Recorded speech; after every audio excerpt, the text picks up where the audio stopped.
Start a YouTube channel, they said. It's gonna be fun, they said. You've got so much to talk about and share with your paranormal occurrences and experiences. Think of all the haunted locations you've been to. You can just talk and talk and talk, and everybody's gonna listen. That's what they said. So let's see. We'll give it a whirl. Welcome to my little adventure here on hauntedhistory.net, Haunted Heartland Tours, and Sherri Break. Glad to have you along.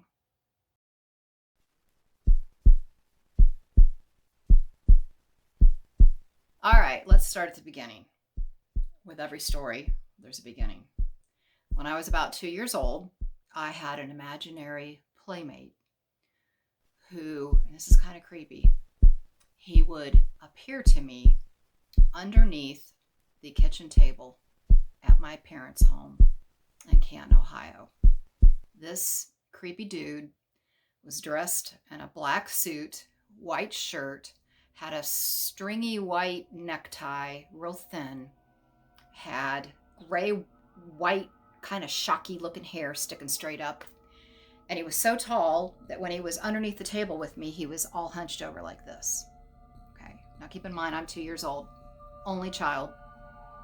This guy, this invisible playmate, I called him Lurch because he looked like Lurch from the television show, that was on at the time back in the mid 60s.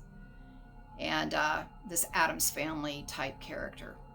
Lurch would sit underneath the kitchen table with me and he would whisper, and I would take my little ball and I would roll it back and forth to him and he would send the ball back to me. Now, that, of course, that's pretty creepy. My parents thought that since I was an only child at the time that it was an invisible playmate.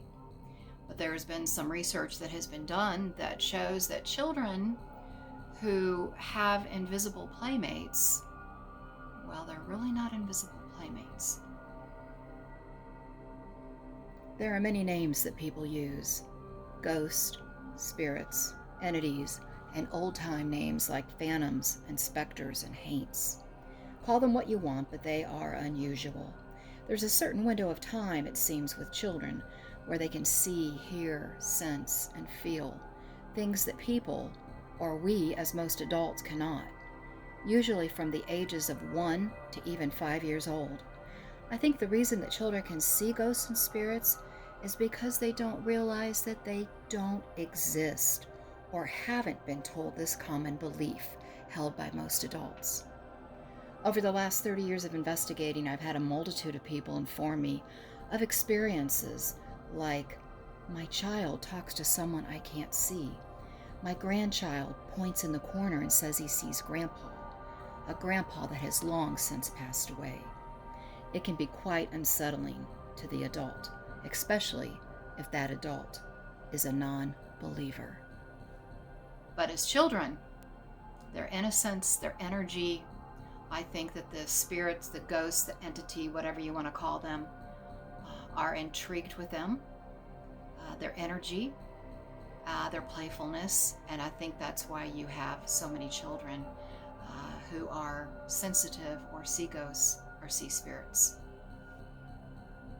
Probably one of the most intriguing investigations that I ever did took place in Ohio in Stark County, and it involved a house where the parents had been renting for some time, and their 2-year-old kept talking to a little boy in the corner that nobody else could see.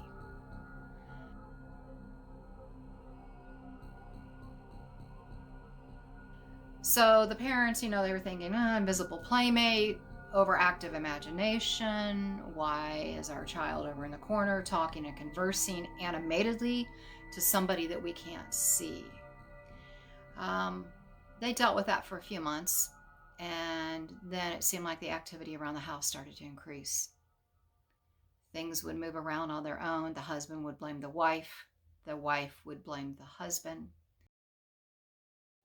They would often see dark shadows moving up and down the staircase and down through the hallway. TV channels would change without either one of them changing them. The radio would turn on in the house and then shut itself back off. And they pretty much discredited a lot of that. Things really heated up when their child, their innocent little 2-year-old, started saying that there was a man standing at the foot of his bed at bedtime. Now, I'm a parent.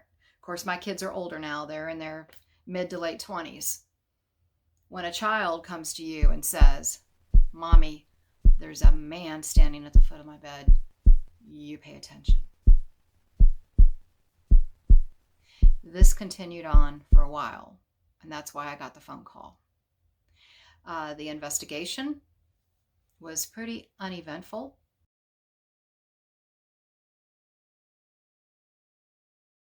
I took a lot of photographs, talked to the parents, did an in-depth investigation, talked to local neighbors about prior people that had lived in that rental, and found out that this rental had a very long history of renters. About every 2 years, 2.5 years, people would move in, people would move out. Sometimes in the middle of the night.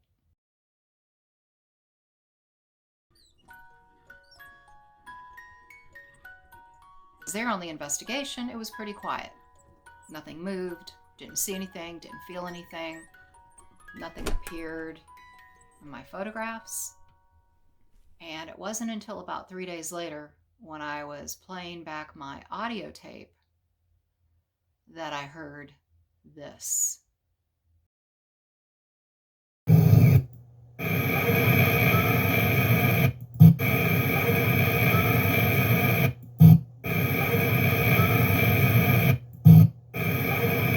Now, when you record a voice and you don't audibly hear it with your ears, but it's captured on audio tape or videotape, cassette tape, I don't care, whatever format that you're using, digital voice recorder, when you capture that voice and you play it back and you know that you were the only person in the room at that time,